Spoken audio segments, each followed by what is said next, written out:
여기 한국어를 사용하고 있는 일본인 여학생들이 있습니다. 한국의 트로트도 따라 부르면서 즐겁게 대화를 하고 있는데요. 선생님께 걸려서 혼이 날까봐 급히 한국어 사용을 멈추지만 이미 들켜버렸고 한국어를 사용했다는 이유로 혼이 나고 있습니다. 과연 일본에서는 무슨 일이 일어나고 있는 것일까요? 안녕하세요. 저는 한국을 너무 사랑하는 일본인 유미입니다. 저뿐만 아니고 저와 친한 친구들은 전부 한국에 흠뻑 빠져 있죠. 사실 저와 친한 친구들이 빠져 있다기보다는 한국어를 공부하던 친구들끼리 친해져서 함께 어울리게 된 것이죠. 저는 한국의 드라마를 보다가 한국이라는 나라에 관심을 가지게 되었고 한국의 도시나 한국인에 대한 강력한 동경을 느꼈습니다. 제 친구들은 K-팝을 통해서 한국을 사랑하게 된 경우가 많고 며칠 전에 가족들과 한국 여행을 다녀온 하루코가 한국에 대한 엄청난 이야기들을 해주면서 한국을 못 가본 저희의 가슴에 불을 지르고 말았죠. 하루코의 말에 따르면 한국인들은 전부 키가 크고 잘생긴 데다가 전부 친절하고 웃음이 많아서 누굴 만나도 즐거웠다고 하더라고요. 심지어 한국의 모든 시설은 전부 최첨단이기 때문에 일본처럼 낡은 모습은 좀처럼 찾아보기 힘들다고 했어요. 사실 일본의 시설이 낡았다고 생각한 적이 없는데 한국에 다녀오면 일본이 얼마나 구닥다리 나라인지 깨달을 것이라고 하더라고요. 심지어 일본인에게 호의적인 편이라서 다행이라는 말을 하는데 저희는 정말 안도의 한숨을 내쉴 수밖에 없었습니다. 일본은 한국을 강제로 점령한 역사를 지닌 데다가 한국 입장에서는 수많은 것들을 빼앗고 수탈한 최악의 나라가 일본일 텐데 그런 기색 하나도 없이 정말 잘 대해줬다는 것에 감사하다고 하더라고요. 물론 일본에서는 한국은 일본에게 감사해야 한다는 의견이 지배적이고 저희 학교 역사 선생님 또한 한국이 일본 덕분에 성장했고 한국의 독도는 일본의 땅이라는 말을 하고 있지만 저희는 전부 그 사실에 대해서 알고 있거든요. 저와 친구들은 한국어를 공부하면서 한국과 일본의 역사에 대해서 찾아보았고 일본과 한국의 역사인식이 많은 차이가 있다는 것을 알게 되었죠. 특히 일본에서 주장하는 것들은 전부 침략을 정당화하려는 내용이었기에 한국에서 주장하는 것이 사실이라고 믿게 되었습니다. 사실 곰곰이 생각해보면 맞은 사람이 진실을 알고 있는 경우가 많고 때린 사람은 때린 이유에 대한 정당성을 부여하려는 경우가 많잖아요. 한국과 일본도 다를 것이 없다고 생각했고 저희는 수업이 끝나고 쉬는 시간에 한국어로 이야기를 나누고 있었습니다. 그런데 그때 저희는 역사 선생님께 한국어 사용하는 것을 들키게 되었어요. 저희는 당연히 큰 문제가 없을 거라고 생각을 했지만 그런 후진국의 언어를 뭐하러 배우냐며 크게 혼이 났고 한국처럼 일본에게 감사할 줄 모르는 나라의 언어는 평생 공부할 필요가 없다며 교무실로 끌려가게 되었습니다. 그리고 한국어를 공부한 이유에 대해서 말씀을 드려야만 했어요. 역사 선생님이 한국을 너무 싫어하고 우익에 가까운 사람으로는 알고 있었지만 한국어를 말한 것만으로 이런 취급을 받아야 하는 것이 너무 싫었습니다. 물론 저희 아버지 또한 한국을 무척 싫어하셨기 때문에 이해가 아주 안 가지는 않았지만요. 그런데 역사 선생님은 저희들의 부모님께 연락을 드린 후에 한국어를 공부하는 것은 잘못된 일이라고 말씀을 하셨다고 하더라고요. 저희 아버지는 무척이나 엄하신 편이고 제가 한국어를 공부한 것을 아직 모르시는데 저의 한국어 소식에 집안이 발칵 뒤집히고 말았습니다. 아버지께서는 언성을 높이시면서 어머니께 화를 내시기도 했어요. 도대체 애를 어떻게 교육시켰길래 한국어를 공부하게 하냐며 그 시간에 영어를 더 잘 배우거나 수학 공부를 해야 하는데 쓸모없는 것을 공부했다면서 마구소리를 치시더라고요. 저는 아버지가 그렇게 심하게 화를 내는 모습은 처음 봤고 한국어 배운 것이 이렇게 잘못된 일인지 슬프기만 했어요. 어머니는 한국어가 요즘 대세 언어인데 나중에 한국어를 몰라서 바보가 되면 어쩔 거냐며 오히려 제 편을 들어주시더라고요. 그리고 한국어를 배우는 것과 한국과 일본의 관계는 관련이 없고 나중에 일본이 침몰된다는 말이 있는데 그것을 대비하는 좋은 방책이라며 저의 한국어 공부를 적극적으로 지원해 주시겠다고 하더라고요. 심지어는 다음에는 한국으로 가족여행을 가자고 아버지를 설득했죠. 어머니는 아버지보다 연상이시기 때문에 아버지의 말이 때로는 어머니를 못 이길 때가 있는데 이번이 바로 그런 때인 것 같아서 너무 다행이었습니다. 아버지는 그런 나라에 가서 뭘 보고 오냐며 괜히 뭘 잘못 먹고 배탈이나 나서 올 것이 뻔하다며 말씀하셨지만 며칠 전에 여자가 나오는 술집에 다녀온 것을 어머니께 걸렸기 때문에 어머니의 힘이 강한 상황이어서 꼼짝 못하시는 것 같더라고요. 그리고 어머니는 제게 와서 한국을 공부하는 것은 정말 잘한 행동이라며 어머니의 친구 중에서도 가족과 한국에 다녀와서 너무 좋았다는 이야기를 들었고 우리 가족도 언젠가는 한국에 갔으면 싶었는데 오히려 저의 한국어 공부가 도움이 되겠다며 좋아하시더라고요. 심지어 학교 선생님이 한국어를 공부했다고 혼냈다고 들었는데 그런 선생님은 가까이 하지 말고 졸업하고 멀리하면 될 거라는 말씀도 하셨어요. 그리고 저에게 아주 놀라운 말씀을 하시더라고요. 한국에서 요즘 트로트가 대세이고 엄마 친구들 사이에서 그런 한국 노래를 듣는다며 저에게 똑똑한 여자 등 몇 개의 트로트를 소개해 주셨습니다. 저도 들어보니 정말 흥미로운 노래들이었고 일반적인 노래들과는 전혀 다르지만 너무 좋아서 계속 따라 부르게 되더라고요. 학교에 가서 친구들에게 알려주니 함께 부르며 놀았고 한국인이지만 일본 노래를 부르는 개은숙의 노래를 듣게 되면서 더욱 한국의 전통 가요에도 관심이 가기 시작했습니다. 다음 날 학교에서 쉬는 시간이 되자 저와 친구들은 또다시 모여 트로트를 부르며 즐거운 시간을 보내고 있었습니다. 이번엔 친구들이 저희 어머니께서 알려주신 노래를 따라 부르기 시작했어요. 특히 똑똑한 여자와 같은 노래는 멜로디가 신나고 가사가 재미있어서 금방 따라 부르며 크게 웃었습니다. 한국 노래의 매력에 빠진 우리는 노래에 맞춰 춤도 추기 시작했고 마치 작은 콘서트를 연 것처럼 교실이 떠들썩해졌습니다. 그런데 그때 문이 쾅 하고 열리며 역사 선생님이 들어오셨습니다. 저희를 노려보며 소리치셨어요. 또 한국어로 떠드는 거냐? 이번엔 노래까지 부르는 거냐? 도대체 너희는 왜 이렇게 문제를 만드는 거냐? 우리는 순간 얼어붙었습니다. 하지만 곧이어 선생님은 교무실로 저희를 데려갔고 그곳에서 이전보다 더 심하게 혼을 내기 시작했어요. 한국어를 배우는 것도 모자라 이제는 한국 노래까지 부르다니. 너희는 일본 학생이다. 일본 학생답게 행동해야 하지 않겠니? 왜 하필 한국 같은 후진국에 빠져서 이런 소란을 피우는 거야? 저는 이 말을 듣고 너무나 화가 났습니다. 그래서 용기를 내어 말씀드렸어요. 선생님, 한국은 후진국이 아닙니다. 오히려 일본보다 발전된 점이 많습니다. 그리고 한국 노래는 일본에서도 인기 있는 대중문화입니다. 왜 한국과 관련된 것은 무조건 나쁘게 보시는 거죠? 선생님은 저를 노려보며 비웃듯 대답하셨습니다. 한국이 일본보다 발전했다고? 도대체 어디서 그런 헛소리를 배운 거냐? 한국은 일본 덕분에 근대화된 나라야. 그리고 지금도 일본의 기술 없이는 아무것도 못하는 나라라고. 저는 참을 수 없었습니다. 선생님, 그건 일본이 자기중심적으로 쓴 역사입니다. 제가 직접 자료를 찾아보니 일본이 한국을 강제 점령하면서 많은 것을 빼앗고 파괴한 게 사실이었습니다. 그리고 한국은 그 어려움을 이겨내고 스스로 성장했어요. 일본이 한국을 도왔다고 주장하는 건 침략을 정당화하려는 거잖아요. 선생님은 얼굴이 붉어지며 소리를 높였습니다. 그건 한국이 퍼뜨리는 반일 선전이다. 우리 일본은 그들에게 학교와 도로를 만들어줬고 문명을 가르쳐준 나라야. 그런 은혜를 모르고 배은망덕하게 구는 게 한국이야. 저는 차분히 대답했습니다. 그 학교와 도로는 한국인을 위한 게 아니라 일본인의 이익을 위해 만든 것 아닙니까?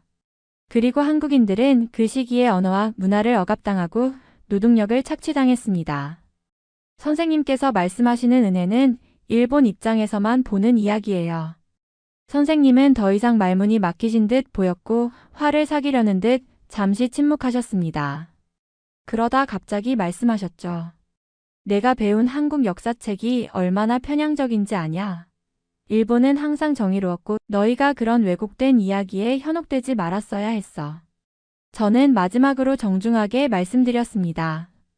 선생님, 역사는 한쪽의 입장만으로 판단해서는 안 된다고 생각합니다. 일본과 한국의 역사에는 분명히 여러 시각이 있겠지만 저는 피해자의 목소리를 듣는 것이 중요하다고 믿습니다. 그래서 한국의 이야기를 공부하고 있는 거고요. 선생님도 일본의 시각뿐 아니라 다른 나라의 시각에서도 역사를 바라보는 노력을 해보셨으면 좋겠습니다. 교무실은 조용해졌고 선생님은 더 이상 저희를 꾸짖지 못하셨습니다. 오히려 저를 가만히 바라보시더니 혼란스러운 표정을 지으며 저희를 돌려보내셨습니다. 저희는 다시 교실로 돌아왔지만 이번 경험을 통해 선생님뿐 아니라 다른 학생들에게도 우리가 한국어와 한국 문화를 사랑하는 이유를 조금이라도 알릴 수 있었던 것 같아 뿌듯했습니다. 그날 오후 역사 선생님은 평소와 다름없이 교실로 들어오셨습니다. 하지만 표정에는 어딘가 불편함이 느껴졌어요. 교실은 조용했고 모두들 아침에 사건이 다시 언급될까 걱정하는 눈치였습니다. 선생님은 칠판에 일본과 한국의 관계라고 적으시며 수업을 시작하셨습니다. 오늘은 일본과 한국의 관계에 대해 이야기하겠다. 특히 일본이 한국을 병합했던 시기에 대해 설명할 것이다. 저희는 직감적으로 선생님이 아침의 논쟁을 염두에 두고 수업 내용을 구성했음을 느낄 수 있었습니다. 선생님은 계속해서 말씀하셨습니다. 1910년 일본은 한국을 병합했다. 당시 한국은 혼란스러운 정치 상황에 경제도 낙후된 상태였다. 일본은 한국을 안정시키고 근대화시키기 위해 많은 노력을 기울였다. 일본은 철도를 건설하고 학교를 세우고 산업을 발전시키며 한국을 발전된 나라로 만들었다. 저는 속이 부글부글 끓었지만 수업 시간에 나서면 또다시 문제가 될까 싶어 꾹 참았습니다.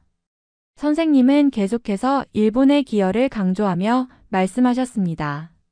지금 한국이 잘 살게 된 것은 일본 덕분이다. 일본이 아니었다면 한국은 지금도 농업사회에 머물러 있었을 것이다. 이 점은 역사적으로 분명한 사실이다. 그 이야기를 들으면서 친구들 몇 명도 눈치를 보며 손을 들고 질문하려 했지만 선생님은 이를 무시하고 수업을 이어나가셨습니다. 그러다 마지막에 이렇게 말씀하셨습니다. 다음 주 시험 문제는 방금 배운 내용을 중심으로 출제될 것이다. 일본이 한국을 병합한 것이 한국에 어떤 긍정적인 영향을 미쳤는지 서술하라가 주제가 될 것이다. 정답은 내가 오늘 수업에서 말한 내용이다. 이를 벗어난 답을 적으면 감점될 것이다. 저희는 시험 문제를 듣고 당혹감을 감출 수 없었습니다. 어떻게 이런 주제가 정답을 정해놓고 출제될 수 있단 말인지요. 그러나 시험 성적이 중요했기 때문에 반박하거나 문제를 제기하기도 어려웠습니다. 수업이 끝난 후 친구들끼리 모여 조용히 이야기를 나누기 시작했습니다. 시험 문제. 정말 어이가 없다. 우리가 배운 건 다 일본의 시각에서만 본 내용이잖아. 맞아. 한국의 이야기는 하나도 없고 그냥 일본의 자랑만 써야 한다니. 하지만 시험에서 점수를 잘 받으려면 선생님이 말한 대로 적어야 하지 않을까? 저희는 서로 고민했지만 결국 시험에서 점수를 잘 받으려면 선생님의 말을 따를 수밖에 없다는 결론에 도달했습니다. 그날 밤 저는 마음이 무거운 상태로 한국어 노트와 일본 역사 교과서를 번갈아가며 보았습니다. 일본의 주장과 한국의 주장이 어떻게 다른지를 정리하다 보니 시험에서는 선생님의 말을 따를 수밖에 없는 현실이 더욱 답답하게 느껴졌습니다. 이 시험 문제를 그대로 받아들인다면 우리는 역사를 왜곡하는데 동참하게 되는 건 아닐까? 라는 생각이 머릿속에서 떠나지 않았습니다. 그러나 아직 학생으로서 선택의 여지가 없다는 현실에 한숨을 내쉴 수밖에 없었습니다. 시험 날이 다가오고 저는 시험 답안지에 선생님이 말씀하신 내용을 적기 시작했습니다. 일본은 한국의 경제와 교육, 인프라를 발전시켰다. 그 결과 한국은 근대화에 성공할 수 있었다. 답안을 작성하며 제 손은 떨렸고 마음속 깊은 곳에서는 배신감이 밀려왔습니다. 하지만 지금은 성적을 위해 따를 수밖에 없었습니다. 그렇게 저는 그리고 친구들은 시험장에서 선생님의 말을 따라 적으며 현실과 타협해야 했습니다. 시험이 끝난 뒤 저는 그동안 마음에 쌓인 답답함을 참을 수 없어서 어머니께 이번 일을 모두 말씀드리기로 했습니다. 집에 돌아와 어머니께 이번 시험 문제와 선생님이 수업 시간에 하신 말씀을 이야기하자 어머니는 잠시 말을 잇지 못하시더니 깊은 한숨을 내쉬셨습니다. 정말 그런 시험 문제가 나왔단 말이니? 어머니는 믿기지 않는다는 듯이 물으셨습니다. 네, 선생님은 한국을 발전시킨 게 전부 일본의 공이라고 하셨어요. 그리고 한국이 일본 덕분에 근대화되었다는 내용을 적어야 시험 점수를 받을 수 있다고 하셨어요. 어머니는 잠시 생각하시더니 단호하게 말씀하셨습니다. 이건 편협한 교육이야. 내가 배우는 것은 사실이 아니라 누군가가 원하는 이야기일 뿐이야. 역사란 다양한 시각에서 봐야 하는 건데 이런 식으로 강요당하는 건 정말 잘못된 일이야. 더는 이런 교육만 듣게 둘 순 없겠구나.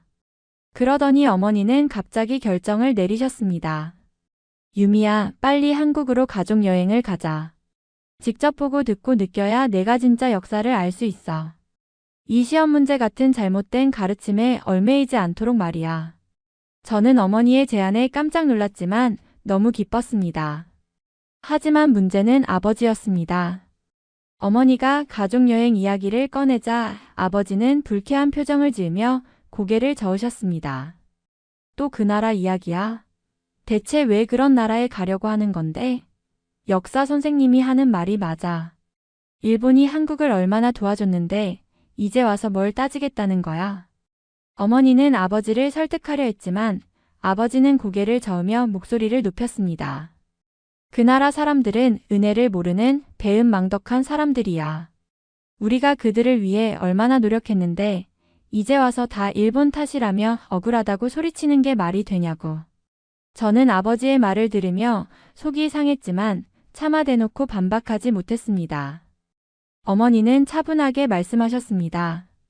여보, 우리가 직접 가서 보고 느끼지 않으면 그저 남의 말만 듣고 판단하게 될 거예요. 유미가 한국에 관심을 가지게 된 건 나쁜 일이 아니에요. 오히려 다른 문화를 배우고 이해하려는 건 칭찬받아야 할 일이죠. 그리고 우리도 진실을 알아야 하지 않겠어요? 아버지는 여전히 탐탁지 않은 표정이었지만 어머니의 단호한 태도에 더 이상 큰 소리를 치지 못했습니다. 결국 어머니가 여행 준비를 주도하며 일정을 잡기 시작하셨습니다. 그날 밤 저는 어머니께 다시 한번 감사드렸습니다. 어머니, 정말 감사합니다. 제가 한국에 갈 수 있다니 믿기지 않아요. 어머니는 미소를 지으며 말씀하셨습니다. 유미야, 역사는 누가 옳고 그르다를 단순히 판단하는 게 아니란다. 직접 보고 느끼면서 내가 스스로 판단해. 그게 더 중요한 일이야. 저는 어머니의 말씀이 너무나도 고마웠고 한국에서 무엇을 배우고 느낄 수 있을지 기대하며 설레는 마음으로 여행을 준비하기 시작했습니다. 여행 준비가 시작되자 아버지는 내내 투덜거리며 불만을 표출하셨습니다. 도대체 왜 그런 나라에 가야 하는 건지 모르겠어. 무슨 좋은 게 있다고. 그러면서도 막상 준비는 꼼꼼히 하셨습니다. 아버지는 약상자를 꺼내 각종 상비약을 챙기기 시작했습니다.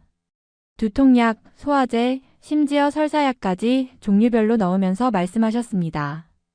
한국 음식은 뭐가 들어갔는지 모를 때가 많다더라. 괜히 먹고 탈이라도 나면 어쩌려고 그래. 이건 꼭 챙겨야 해. 제가 옆에서 한국 음식이 맛있다고 하던데요. 라고 조심스레 말하자 아버지는 코웃음을 치셨습니다. 맛있는 게 중요한 게 아니야. 안전해야지. 일본 음식처럼 위생적이지 않을 수도 있어. 그 말을 듣고 어머니는 피식 웃으시더니 말했습니다. 여보, 일본 음식도 전 세계 사람들이 처음엔 낯설어 했잖아요. 한국 음식도 마찬가지예요. 직접 먹어보면 생각이 달라질걸요. 아버지는 여전히 못마땅한 표정을 지었지만 결국 말을 삼키며 챙기던 약 상자를 정리하셨습니다. 그러고는 여행 가방에 일본 간식을 잔뜩 넣기 시작하셨습니다. 한국 가서 먹을 게 입에 안 맞으면 어쩌려고 그래. 이건 꼭 필요할 거야. 어머니와 저는 그런 아버지를 보며 살짝 웃음을 참았습니다. 저와 어머니는 일본 음식보다 더 다양한 맛과 경험을 제공할 한국 음식을 기대하고 있었거든요. 어머니는 저와 함께 인터넷으로 한국의 맛집을 찾아보며 말씀하셨습니다. 유미야, 이 집은 하루코가 말했던 곳이네. 여기서 비빔밥을 먹어봐야 한대. 어머니, 여기 한국의 전통 찻집도 있어요. 꼭 가보고 싶어요. 우리는 마치 탐험가가 된 것처럼 한국의 곳곳을 공부하며 설렘을 키워갔습니다. 반면 아버지는 그런 우리를 보며 못마땅한 얼굴로 중얼거리셨습니다. 그렇게 기대하지 마. 막상 가보면 별거 아닐 거야. 일본만큼 깨끗하고 편리한 나라는 없어. 어머니는 그 말을 듣고도 미소를 지으며 대꾸하셨습니다. 여보, 깨끗한 건 일본이 훌륭하지만 한국은 또 다른 매력이 있을 거예요. 여기도 가보면 일본과 다른 좋은 점을 많이 발견할 수 있을 거예요. 유미도 한국의 미래를 보고 싶어 하는 거고요. 저는 어머니의 말에 고개를 끄덕이며 말했습니다. 맞아요, 아버지. 한국은 정말 놀라운 발전을 이뤘대요. 하루코도 일본보다 더 현대적인 시설이 많았다고 했잖아요. 아버지는 여전히 믿을 수 없다는 표정으로 고개를 저으셨지만 더는 큰 소리로 반박하지 않으셨습니다. 그리고 마침내 여행 당일이 되었습니다. 아버지는 약상자와 간식 가방을 들고 투덜거리셨고 어머니와 저는 여행 가방과 카메라를 챙기며 밝은 표정으로 공항으로 향했습니다. 한국에 가면 어떤 걸 가장 먼저 보고 싶니, 유미야? 어머니가 물으셨습니다. 저는 서울의 전통과 현대가 어우러진 풍경을 보고 싶어요. 그리고 한국 사람들과 직접 대화하면서 제가 배운 한국어를 써보고 싶어요. 그 말을 들은 아버지는 뒤에서 한마디 하셨습니다. 말 조심해라. 괜히 말 실수해서 창피당하지 말고. 저는 속으로 웃으며 생각했습니다. 아버지가 뭐라고 하셔도 이번 여행은 분명 아버지도 마음을 바꾸는 계기가 될 거야. 그렇게 우리는 한국행 비행기에 올랐고 창밖으로 보이는 하늘을 보며 저는 설렘과 기대감에 가득 차 있었습니다. 드디어 한국을 직접 볼 수 있다니. 한국에 도착한 저희 가족은 서울의 활기찬 풍경에 첫눈에 반했습니다. 공항에서부터 도시로 이어지는 넓은 도로와 현대적인 건축물들이 아버지의 기대를 넘어선 듯 보였습니다. 그래도 도시 정리는 잘 되어 있네.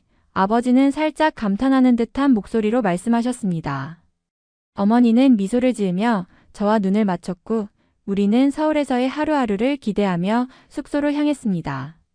다음 날 우리는 경복궁을 방문했습니다. 전통 한복을 입고 있는 사람들이 고궁을 배경으로 사진을 찍는 모습이 너무나 인상적이었어요.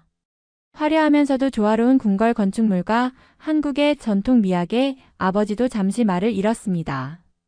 이 정도면 꽤 세련된 문화였네. 아버지는 조용히 말씀하셨고 어머니는 미소를 지으며 그럼요.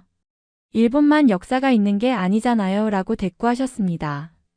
고궁에서 나와 삼청동의 옛길을 걷는 동안 우리는 작은 카페와 전통 소품 가게들을 둘러보며 즐거운 시간을 보냈습니다.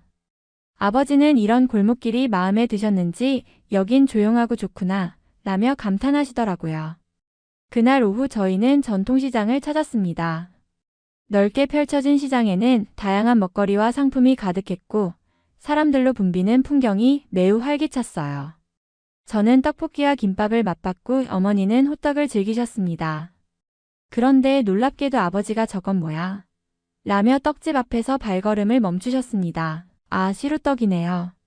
저는 설명드리며 작은 조각을 권했습니다. 아버지는 떡을 한 입 드시더니 갑자기 눈이 반짝이며 말했습니다. 이거 맛있네. 나 이거 마음에 든다. 그 후로 아버지는 시장 내내 떡집마다 들르시며 시루떡을 계속 구매하시더라고요. 아버지, 이제 그만 사도 될 것 같은데요? 제가 말했지만 아버지는 고개를 저으며 말씀하셨습니다. 이런 떡은 일본에서는 못 보잖아. 여행 중에 많이 먹어둬야지. 다음 날 저희는 국립중앙박물관을 방문했습니다. 한국의 오랜 역사와 문화유산을 접하면서 저는 물론이고 어머니도 감탄을 금치 못했습니다. 아버지도 조용히 유물을 관찰하며 뭔가 깨달으신 듯한 표정을 짓고 계셨어요. 한국이 생각보다 오래된 역사를 가지고 있구나. 이런 건 학교에서 안 배웠었는데 아버지가 중얼거리셨습니다. 그러니까 직접 와보길 잘했죠. 어머니가 흐뭇하게 말씀하셨습니다. 그리고 오후에는 서울의 고층 빌딩들과 전망대를 찾았습니다. 롯데월드타워의 전망대에서 바라본 서울의 전경은 정말 말로 표현하기 어려울 정도로 아름다웠습니다. 이 정도 높이는 일본에서도 드물지 아버지는 창문 밖을 바라보며 감탄을 금치 못하셨습니다. 그래도 이런 도시는 좀 불편하지 않나? 라며 애써 부정적으로 말하려 했지만 표정은 마치 감탄을 삼키려는 모습이 역력했어요. 여행이 계속될수록 아버지의 시루떡 사랑은 더 깊어졌습니다. 어디를 가든 떡집만 보이면 들르셔서 떡을 사셨고 심지어 호텔로 돌아와서도 시루떡을 드시는 모습을 보며 어머니와 저는 웃음을 참을 수 없었습니다. 아버지, 한국 음식은 위생적으로 문제가 있다면서요? 떡은 잘 드시네요. 제가 장난스럽게 말하자 아버지는 헛기침을 하시며 대답하셨습니다. 떡은 예외야. 이건 괜찮은 것 같아. 어머니는 저를 보며 웃으시더니 말씀하셨습니다. 유미야, 내 아버지도 이제 한국의 매력을 조금씩 인정하시는 것 같아. 이대로라면 더 많은 걸 좋아하게 될지도 모르겠네. 저는 어머니의 말을 들으며 고개를 끄덕였습니다. 이번 여행은 우리 가족 모두에게 잊지 못할 특별한 경험을 안겨주고 있었으니까요. 한국에서의 교통수단 체험도 저희 가족에게는 새로운 경험이었습니다. 서울의 지하철은 깔끔하고 체계적이어서 어머니가 매우 좋아하셨지만 아버지는 지하철보다 택시를 선호하셨습니다. 처음으로 한국 택시를 타게 된 건 시장에서 숙소로 돌아갈 때였어요. 아버지가 짐이 많으니 택시가 낫겠다며 택시를 잡으셨죠. 택시에 올라타자마자 아버지는 깜짝 놀라셨습니다. 이거 일본 택시보다 훨씬 새 차네. 안도 넓고 냄새도 안 나고 깔끔하잖아. 어머니도 그러게요. 공간도 넉넉해서 편하네요. 라며 만족하셨습니다. 택시기사님은 친절하게 목적지를 물어보셨고 어설픈 한국어로 대답하는 제가 기사님과 대화를 시도하자 아버지는 굳이 말 걸 필요 없어 라며 은근히 긴장하셨지만 기사님이 상냥하게 응대해 주시자 조금씩 마음이 풀리신 듯 했습니다. 숙소에 도착하고 나서 택시 요금을 확인한 아버지는 또 한 번 놀라셨습니다. 이 정도 거리면 일본에서는 요금이 2배는 나올 텐데? 저와 어머니는 웃으며 대답했습니다. 그러니까 한국에서는 택시를 자주 타도 부담이 안 된대요. 편하고 저렴하잖아요. 아버지는 고개를 끄덕이며 나쁘지 않네 라고 말씀하셨습니다. 그 이후로 저희 가족은 택시를 자주 이용하게 되었습니다. 고궁이나 시장 같은 관광지를 다니는 동안에도 아버지는 지하철이나 버스는 복잡해서 싫다며 택시를 더 선호하셨습니다. 이 정도 요금이면 일본에서도 이렇게 다녔으면 좋겠네. 아버지는 택시 안에서 가끔씩 혼잣말을 하셨고 어머니는 그러게요. 일본 택시는 좁고 비싼데 여기는 편하죠? 라며 미소를 지으셨습니다. 택시를 이용하면서 아버지는 한국의 서비스와 시설에 대한 인식이 조금씩 바뀌기 시작하셨습니다. 이 나라가 생각보다 체계적으로 잘 되어 있네. 일본보다 못한 줄 알았는데 적어도 교통은 훌륭하구만. 아버지가 말하자 어머니는 그러니까 자꾸 투덜대지 마시고 좀 즐겨보세요 라며 답하셨습니다. 여행 막바지에 이르러 아버지는 여전히 시루떡을 손에서 놓지 않으셨지만 한국의 택시 서비스도 높이 평가하셨습니다. 뭐 이렇게 편리한 교통과 괜찮은 음식이 있으니 이 나라에도 장점이 없진 않네 라고 말씀하셨지만 저와 어머니는 그런 말조차 한국에 대해 긍정적인 마음이 생기신 증거라며 속으로 웃었습니다. 저희 가족의 한국 여행은 점점 더 즐거운 방향으로 흘러가고 있었고 아버지의 마음에도 작은 변화의 씨앗이 심어진 듯 했습니다. 한국 여행은 정말 놀라움의 연속이었습니다. 가족 모두에게 새로운 시각을 열어준 시간이었죠. 특히 저와 어머니는 한국의 발전된 모습에 감탄을 금치 못했습니다. 아버지도 처음에는 불만이 많으셨지만 시간이 지날수록 한국의 장점을 조금씩 인정하기 시작하셨습니다. 한국에서는 정말 많은 것들이 편리하고 새로웠습니다. 호텔에서는 초고속 인터넷이 무료로 제공되어 동영상을 고화질로 보더라도 끊김이 없었어요. 스마트폰 하나만 있으면 어디서든 데이터를 빠르게 사용할 수 있었죠. 어머니는 일본에서는 와이파이가 무료인 곳도 잘 없는데 여긴 정말 편리하다며 감탄하셨습니다. 또한 서울 곳곳의 건물들은 현대적이면서도 세련되었고 고궁과 같은 역사적인 장소도 완벽하게 보존되어 있어 옛것과 새것이 아름답게 조화를 이루고 있었습니다. 어머니는 일본은 낡은 건물은 많아도 이렇게 관리가 잘 된 곳이 적은 것 같다며 부러워하셨습니다. 대중교통도 훌륭했어요. 지하철은 시간도 정확했고 모든 것이 디지털화되어 있었으며 일본에서는 볼 수 없는 깔끔한 환경이 인상 깊었습니다. 저는 종종 역사 선생님이 하시던 말이 얼마나 틀렸는지 여행 내내 떠올리며 웃음이 나기도 했습니다. 여행이 끝나고 일본으로 돌아오자 한국에서 느꼈던 편리함이 그리워졌습니다. 공항에서 집으로 돌아오는 길에 인터넷 속도가 갑자기 느려지는 것을 느꼈고 아버지도 휴대폰으로 뭔가 검색하다가 짜증을 내셨습니다. 이게 뭐야? 인터넷이 왜 이렇게 느려? 한국에서는 바로 떴는데. 또한 일본의 오래된 건물과 길거리가 이제는 눈에 띄게 낡아 보였습니다. 집에 도착했을 때 아버지는 우리 집은 낡았어도 편하지라고 하셨지만 저와 어머니는 별로 동의하지 못했습니다. 한국에서 봤던 시설이 너무 좋았으니 이렇게 느끼는 것도 당연하죠. 어머니가 말씀하셨죠. 다음날 학교에 갈 때 일본의 지하철을 탔는데 그동안은 익숙하게 느껴졌던 일본 지하철이 갑자기 좁고 복잡하며 불편하게 느껴졌습니다. 한국에서의 쾌적했던 지하철이 자꾸 떠올랐습니다. 어머니는 한국은 지하철도 깨끗하고 전광판으로 정확한 시간을 알려줘서 편리했는데 여긴 왜 이런 거 하나 없지? 라고 하셨고 저는 고개를 끄덕이며 동의했죠. 심지어 아버지도 한국의 떡을 그리워하셨습니다. 집 근처 가게에서 일본 떡을 사오셨는데 시루떡의 쫀득하고 부드러운 식감을 못 잊으셨는지 드시면서 투덜거리셨어요. 이건 너무 뻑뻑해. 한국 떡이 훨씬 맛있었어. 또 먹고 싶네.